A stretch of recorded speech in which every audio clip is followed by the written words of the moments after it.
ಯಾರೆಲ್ಲ ಪಿಂಚಣಿಯನ್ನು ಪಡಿತಾ ಇದ್ರ ಅವರಿಗೆ ಈಗ ಭಾರತ ಸರ್ಕಾರದಿಂದ ಸಿಹಿ ಸುದ್ದಿ ಅಂತಲೇ ಹೇಳ್ಬೋದು.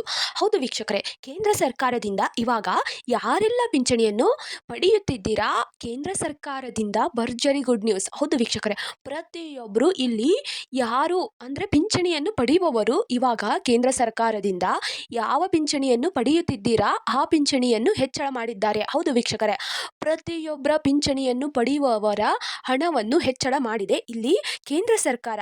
ಅದರಲ್ಲಿ ಕರ್ನಾಟಕ ಜನತೆಗೂ ಈ ಒಂದು ವಿಷಯ ತಲುಪುವಂಥದ್ದು. ಕರ್ನಾಟಕದಲ್ಲಿ ಯಾರೆಲ್ಲ ಪಿಂಚಣಿಯನ್ನು ಪಡೆಯುತ್ತಿದ್ದೀರಾ ಅವರಿಗೂ ಕೂಡ ಈ ಒಂದು ವಿಷಯ ಲಭ್ಯವಾಗುವಂಥದ್ದು, ಅವರದ್ದು ಈ ಒಂದು ಹಣ ಹೆಚ್ಚಳವಾಗುವಂಥದ್ದು. ಕರ್ನಾಟಕದ ಜನತೆಗೆ ಗುಡ್ ನ್ಯೂಸ್ ಅಂತಲೇ ಹೇಳಬಹುದು.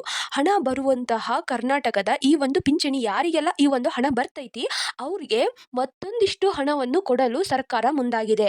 ಹೌದು ವೀಕ್ಷಕರೇ, ಯಾರೆಲ್ಲ ಪಿಂಚಣಿಯನ್ನು ಪಡೆಯುತ್ತಿದ್ದೀರಾ ಅವ್ರಿಗೆ ಇವಾಗ 2,200 ರೂಪಾಯಿ ಸಿಗುವಂಥದ್ದು. ಹೌದು ವೀಕ್ಷಕರೇ, 2,200 ರೂಪಾಯಿ ಸಿಗುವಷ್ಟು ಇಲ್ಲಿ ಭಾರತ ಸರ್ಕಾರ ಈ ಒಂದು ಪಿಂಚಣಿಯನ್ನು ಹೆಚ್ಚಳ ಮಾಡಿದೆ. ಅದಕ್ಕೂ ಮೊದಲು ಈ ಒಂದು ವಿಡಿಯೋನ ಯಾರೆಲ್ಲ ನೋಡ್ತಾ ಇದ್ದೀರಾ ಸ್ಕಿಪ್ ಮಾಡಿ ನೋಡಬೇಡಿ. ಸ್ಕಿಪ್ ಮಾಡಿ ನೋಡೋದ್ರಿಂದ ಈ ಒಂದು ಮಾಹಿತಿ ನಿಮಗೆ ಅರ್ಥವಾಗುವುದಿಲ್ಲ. ಇಲ್ಲಿ ಪಿಂಚಣಿ ಯಾರಿಗೆ ಬರುವಂತಹ ಇದು ಎಂಬ ವಿಷಯ ನಮ್ಮಲ್ಲಿದೆ. ಈ ಒಂದು ವಿಡಿಯೋನ ಸಂಪೂರ್ಣವಾಗಿ ನೋಡಿದರೆ ಮಾತ್ರ ಈ ಒಂದು ವಿಷಯ ನಿಮಗೆ ಅರ್ಥವಾಗುವುದು. ನಮ್ಮ ಕರ್ನಾಟಕದಲ್ಲಿ ಬಹಳಷ್ಟು ಪಿಂಚಣಿ ಯೋಜನೆಗಳಿವೆ. ಅವ್ಯಾವು ಎಂಬುದೆಂದರೆ ಮನಸ್ವಿನಿ ಪಿಂಚಣಿ ಯೋಜನೆ ಹಾಗೂ ಅಂಗವಿಕಲ ಪಿಂಚಣಿ ಯೋಜನೆ ಮತ್ತು ವಿಧವಾ ವೇತನ ಪಿಂಚಣಿ ಯೋಜನೆ ಮತ್ತು ಸಂಧ್ಯಾ ಸುರಕ್ಷಾ ಯೋಜನೆ ಮತ್ತು ಇಲ್ಲಿ ವೃದ್ಧಾಪ್ಯ ಪಿಂಚಣಿ ಯೋಜನೆಯು ಕೂಡ ಒಂದು ಇದೆ. ಹೌದು ವೀಕ್ಷಕರೇ, ಇಷ್ಟು ಒಂದು ಪಿಂಚಣಿ ಯೋಜನೆ ನಮ್ಮ ಕರ್ನಾಟಕದಲ್ಲಿ ಇವೆ. ಆದರೆ ಇದರಲ್ಲಿ ಒಂದು ಮಾತ್ರ ಈ ಒಂದು ಪಿಂಚಣಿಯನ್ನು ಪಡೆಯುವವರಿಗೆ ಹಣವನ್ನು ಹೆಚ್ಚಳ ಮಾಡಿದ್ದಾರೆ. ಹೌದು ವೀಕ್ಷಕರೇ, ಕರ್ನಾಟಕದಲ್ಲಿ ಇಷ್ಟು ಪಿಂಚಣಿ ಇದ್ರೂ ಒಂದೇ ಒಂದನ್ನು ಇಲ್ಲಿ ಹೆಚ್ಚಳವನ್ನು ಮಾಡಿದ್ದಾರೆ. ಯಾರೆಲ್ಲ ದುರ್ಬಲರು, ಹೌದು ವೀಕ್ಷಕರೇ, ಬಹಳಷ್ಟು ಕಷ್ಟದಲ್ಲಿ ಇದ್ದೀರಾ ಎಂಬುದನ್ನು ಅರಿತು ಇಲ್ಲಿ ಸರ್ಕಾರ ಆ ಒಂದು ಪಿಂಚಣಿಯನ್ನು ಹೆಚ್ಚಳ ಮಾಡಿದ್ದಾರೆ. ಈ ಒಂದು ವಿಡಿಯೋನ ಮುಂದುವರಿಸುವ ಮೊದಲು ನೀವೇನಾದರೂ ಮೊದಲನೇ ಬಾರಿಗೆ ನಮ್ಮ ಚಾನೆಲ್ಗೆ ಭೇಟಿ ನೀಡಿದರೆ ಹಾಗೂ ಯಾರು ಕೂಡ ಇನ್ನೂ ಸಬ್ಸ್ಕ್ರೈಬ್ ಆಗದಿದ್ದರೆ ಈ ಕೆಳಗಡೆ ಕಾಣುವ ಸಬ್ಸ್ಕ್ರೈಬ್ ಬಟನ್ ಮೇಲೆ ಕ್ಲಿಕ್ ಮಾಡಿಬಿಟ್ಟು ಪ್ರತಿಯೊಬ್ಬರು ಕೂಡ ಸಬ್ಸ್ಕ್ರೈಬ್ ಆಗಿ. ಹಾಗೆ ಈ ಒಂದು ವಿಡಿಯೋನ ಯಾರೆಲ್ಲ ನೋಡ್ತಾ ಇದ್ದೀರಾ ಒಂದೇ ಒಂದು ತಪ್ಪದೆ ಲೈಕ್ ಅನ್ನು ಕೊಡಿ. ಮತ್ತು ಈಗ ನೇರವಾಗಿ ವಿಷಯಕ್ಕೆ ಬಂದ್ಬಿಡೋಣ. ಇಲ್ಲಿ ಭಾರತವೇ ಈ ಒಂದು ಸಿಹಿ ಸುದ್ದಿಯನ್ನು ಕೊಟ್ಟಿರೋದ್ರಿಂದ ಹಲವಾರು ರಾಜ್ಯಗಳಿಗೂ ಕೂಡ ಈ ಒಂದು ವಿಷಯ ಸಂಬಂಧಿಸುವಂಥದ್ದು. ಈ ಒಂದು ಹಲವಾರು ರಾಜ್ಯದಲ್ಲಿ ಯಾರು ಎಲ್ಲ ಈ ಒಂದು ಪಿಂಚಣಿಯನ್ನು ಪಡೆಯುತ್ತಿದ್ದೀರಾ ಅಲ್ಲಿಯೂ ಕೂಡ ಈ ಒಂದು ಹಣವನ್ನು ಹೆಚ್ಚಳ ಮಾಡಿದೆ ಇಲ್ಲಿ ಭಾರತ ಸರ್ಕಾರ. ಹಲವಾರು ರಾಜ್ಯದಲ್ಲೂ ಕೂಡ ಈ ಒಂದು ಯೋಜನೆಯನ್ನು ಹೆಚ್ಚಳ ಮಾಡಿದೆ. ಯಾವ ಯಾವ ರಾಜ್ಯಗಳೆಂದು ನೋಡೋಣ ಬನ್ನಿ. ಉತ್ತರ ಪ್ರದೇಶದಲ್ಲಿ 500 ರೂಪಾಯಿ ಕೊಡ್ತಿದ್ರು ಮೊದಲು ಪಿಂಚಣಿಯನ್ನು, ಇವಾಗ 1,500 ಕೊಡ್ತಿದ್ದಾರೆ. ಮತ್ತು ಕರ್ನಾಟಕದಲ್ಲಿ 900 ಮಾತ್ರ ಕೊಡ್ತಾ ಇದ್ರು, ಇವಾಗ 2,200 ರೂಪಾಯಿ ಹಣವನ್ನು ಕೊಡ್ತಿದ್ದಾರೆ. ಮತ್ತು ಬಿಹಾರ್ನಲ್ಲಿ 600 ರೂಪಾಯಿ ಮಾತ್ರ ಕೊಡ್ತಿದ್ರು, ಇವಾಗ 2,000 ರೂಪಾಯಿಯನ್ನು ಕೊಡ್ತಿದ್ದಾರೆ. ಮತ್ತು ರಾಜಸ್ಥಾನದಲ್ಲಿ 250 ರೂಪಾಯಿ ಕೊಡ್ತಿದ್ರು, ಈಗ 2,500 ರೂಪಾಯಿಯನ್ನು ಕೊಡ್ತಿದ್ದಾರೆ. ಮತ್ತು ಮಧ್ಯಪ್ರದೇಶದಲ್ಲಿ 1,000 ರೂಪಾಯಿ ಮಾತ್ರ ಕೊಡ್ತಿದ್ರು, ಇವಾಗ 3,000 ರೂಪಾಯಿಯನ್ನು ಹೆಚ್ಚಳ ಮಾಡಿದ್ದಾರೆ. ಮತ್ತು ಹರಿಯಾಣದಲ್ಲಿ 1,200 ರೂಪಾಯಿ ಮಾತ್ರ ಕೊಡ್ತಿದ್ರು, ಇವಾಗ 2,500 ರೂಪಾಯಿ ಹಣವನ್ನು ಹೆಚ್ಚಳ ಮಾಡಿದ್ದಾರೆ. ಮತ್ತು ಮಹಾರಾಷ್ಟ್ರದಲ್ಲಿ 800 ಮಾತ್ರ ಕೊಡ್ತಿದ್ರು, ಇವಾಗ 2,000 ರೂಪಾಯಿಯನ್ನು ಹೆಚ್ಚಳ ಮಾಡಿದ್ದಾರೆ. ಹೌದು ವೀಕ್ಷಕರೇ, ಈ ಒಂದು ಯೋಜನೆಯ ಬಹಳಷ್ಟು ಜನರಿಗೆ ಯೂಸ್ ಆಗಲಿ ಅಂತಲೇ ಈ ಒಂದು ಯೋಜನೆಗೆ ಈ ಒಂದು ಪಿಂಚಣಿಯನ್ನು ಹೆಚ್ಚಳ ಮಾಡಿದೆ ಇಲ್ಲಿ ಸರ್ಕಾರ. ಪಿಂಚಣಿಯನ್ನು ಕರ್ನಾಟಕದಲ್ಲೂ ಕೂಡ ಪಡೆಯುತ್ತಿದ್ದಾರೆ. ಕರ್ನಾಟಕದಲ್ಲಿ ಮೊದಲು ಈ ಒಂದು ಪಿಂಚಣಿಯನ್ನು ಪಡೆಯುವವರಿಗೆ ಬರೀ 900 ಮಾತ್ರ ಇತ್ತು, ಆದರೆ ಇವಾಗ 2,200 ರೂಪಾಯಿಯನ್ನು ಕೊಡ್ತಾ ಇದ್ದಾರೆ. ಹೌದು ವೀಕ್ಷಕರೇ, ಬಹಳಷ್ಟು ಕಷ್ಟದಲ್ಲಿದ್ದ ಜನರನ್ನು ಈಗ ಮುಂದೆ ತರುವುದಕ್ಕೆ ಬಹಳಷ್ಟು ಇಲ್ಲಿ ಸರ್ಕಾರ ಮುಂದಾಗಿದೆ. ಈ ಒಂದು ಪಿಂಚಣಿಯನ್ನು ಕರ್ನಾಟಕದಲ್ಲಿ ಯಾರಿಗೆ ಕೊಡ್ತಾ ಇದ್ದಾರೆ? ಇಷ್ಟು ಪಿಂಚಣಿ ಯೋಜನೆ ಇವೆ, ಆದರೆ ಕರ್ನಾಟಕದಲ್ಲಿ ಒಂದೇ ಪಿಂಚಣಿ ಯೋಜನೆಗೆ ಈ ಒಂದು ಹಣವನ್ನು ಹೆಚ್ಚಳ ಮಾಡಿದ್ದಾರೆ. ಅದು ಯಾವುದು ಎಂದರೆ ವಿಧವಾ ವೇತನ. ಹೌದು ವೀಕ್ಷಕರೇ, ವಿಧವಾ ವೇತನಕ್ಕೆ ಈ ಒಂದು ಹಣವನ್ನು ಹೆಚ್ಚಳ ಮಾಡಿದ್ದಾರೆ.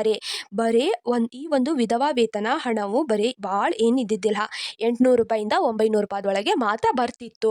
ಆದರೆ ಇವಾಗ 2,200 ರೂಪಾಯಿಗೆ ಈ ಒಂದು ಹಣವನ್ನು ಕೊಡಲು ಭಾರತ ಸರ್ಕಾರ ಮುಂದಾಗಿದೆ. ಕರ್ನಾಟಕದಲ್ಲಿ ಈ ಒಂದು ವಿಧವಾ ವೇತನವನ್ನು ಹೆಚ್ಚಳ ಮಾಡಿದೆ ಸರ್ಕಾರ.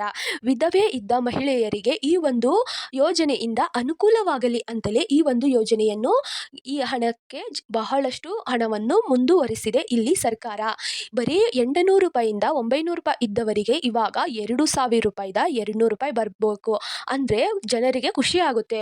ವಿಧವಾ ವೇತನ ಅಂದರೆ ಮಕ್ಕಳಿರ್ತವೆ, ಮದುವೆ ಆಗಿರ್ತದೆ, ಆದರೆ ಮಕ್ಕಳಿಗೆ ವಿದ್ಯಾಭ್ಯಾಸ ಕಲಿಸೋದಕ್ಕೆ ಆಗೋದಿಲ್ಲ ತಾಯಂದಿರಿಗೆ, ಮತ್ತು ಅವರು ದುಡಿಯುವುದಕ್ಕೂ ಆಗೋದಿಲ್ಲ. ಸಣ್ಣ ಸಣ್ಣ ಮಕ್ಕಳಿರ್ತಾರೆ, ಗಂಡ ತೀರ್ಕೊಂಡು ಬಿಟ್ಟಿರ್ತಾರೆ. ಆದ್ದರಿಂದ ಈ ಒಂದು ಪಿಂಚಣಿಯನ್ನು ಹೆಚ್ಚಳ ಮಾಡಿದ್ದಾರೆ. 900 ರೂಪಾಯಿ ಇದ್ದಂಥ ಈ ಒಂದು ಹಣವನ್ನು 2,200 ರೂಪಾಯಿ ಹಣಕ್ಕೆ ಏರಿಕೆ ಮಾಡಿದ್ದಾರೆ. ಮತ್ತು ಇದಕ್ಕೆ ಏನೆಲ್ಲ ಬೇಕು, ಯಾವ ಡಾಕ್ಯುಮೆಂಟ್ಸ್ ಬೇಕು ಎಂದು ನೋಡೋಣ ಬನ್ನಿ. ಈ ಒಂದು ವಿಡಿಯೋ ತುಂಬ ಅಂದರೆ ತುಂಬಾ ಇಂಪಾರ್ಟೆಂಟ್ ಆಗಿದೆ. ಪ್ರತಿಯೊಬ್ಬರು ಕೊನೆಯವರೆಗೂ ನೋಡಿ, ಸ್ಕಿಪ್ ಮಾಡಿ ನೋಡಬೇಡಿ. ಇದಕ್ಕೆ ಯಾವ ಡಾಕ್ಯುಮೆಂಟ್ಸ್ ಬೇಕೆಂದು ನೋಡೋದಾದರೆ, ಇದಕ್ಕೆ ಅಪ್ಲಿಕೇಶನ್ ಹಾಕುವುದಕ್ಕೆ ಪ್ರತಿ ಮಹಿಳೆಯರಿಗೂ ಯಾರು ಎಲ್ಲ ವಿಧವಾ ವೇತನವನ್ನು ಪಡೆಯಬೇಕು ಎಂದು ಅಂದ್ಕೊಂಡಿರ್ತೀರ ಅವರು ಇವಾಗ ಬರೀ ಎಷ್ಟು 18 ವರ್ಷದ ಮೇಲಿರಬೇಕು. ಹೌದು ವೀಕ್ಷಕರೇ, 18 ವರ್ಷದ ಮೇಲಿರುವವರು ಈ ಒಂದು ಅಪ್ಲಿಕೇಶನನ್ನು ಹಾಕ್ಬಹುದು. ಮತ್ತು ಯಾವುದೇ ಸರ್ಕಾರದ ಪಿಂಚಣಿಯನ್ನು ಪಡೆಯುತ್ತಿರಬಾರ್ದು ಮತ್ತು ಆಸ್ತಿ ಭಾಳಷ್ಟು ಇರಬಾರದು ಮತ್ತು ಈ ಯಾವುದೇ ಒಂದು ಆಸ್ತಿಯನ್ನು ಜಾಸ್ತಿ ಅವರು ಹೊಂದಿರಬಾರ್ದು. ಡಾಕ್ಯುಮೆಂಟ್ಸ್ ಇದಕ್ಕೆ ಯಾವ ಬೇಕೆಂದರೆ, ಗಂಡ ಸತ್ತಿರ್ತಾನಲ್ವಾ ಆ ಒಂದು ಪ್ರಮಾಣ ಪತ್ರವನ್ನು ಇಲ್ಲಿ ಅರ್ಜಿ ಹಾಕುವುದಕ್ಕೆ ಕೇಳುತ್ತಾರೆ, ಅದನ್ನು ತಲುಪಿಸಬೇಕು. ಮತ್ತು ಆಧಾರ್ ಕಾರ್ಡು ಮತ್ತು ವೋಟರ್ ID ಮತ್ತು ರೇಷನ್ ಕಾರ್ಡ್ ಮತ್ತು ಬ್ಯಾಂಕ್ ಪಾಸ್ಬುಕ್ಕು ಇದಕ್ಕೆ ಬೇಕೇ ಬೇಕು. ಮತ್ತು ಇನ್ಕಮ್ ಸರ್ಟಿಫಿಕೇಟು ಕೂಡ ಇಲ್ಲಿ ಬೇಕು. ಮತ್ತು ಯಾವ ಮೊಬೈಲ್ನಲ್ಲಿ ನಿಮ್ಮ ಆಧಾರ್ ಲಿಂಕ್ ಇರುತ್ತದೆ ಆ ಒಂದು ಮೊಬೈಲು ಈ ಒಂದು ಅರ್ಜಿಯನ್ನು ಸಲ್ಲಿಸುವುದಕ್ಕೆ ಬೇಕು ಮತ್ತು ಫೋಟೋ ಬೇಕು. ಹಾಗೆ ಈ ಒಂದು ವಿಡಿಯೋನಕ್ಕೆ ಒಂದೇ ಒಂದು ಲೈಕನ್ನು ಕೊಟ್ಟು ಪರ್ಮನೆಂಟ್ ಡಾಕ್ಯುಮೆಂಟ್ಸ್. ಹೌದು ವೀಕ್ಷಕರೇ, ನೀವು ಎಲ್ಲಿ ಇರ್ತೀರಾ ಆ ಒಂದು ಪರ್ಮನೆಂಟ್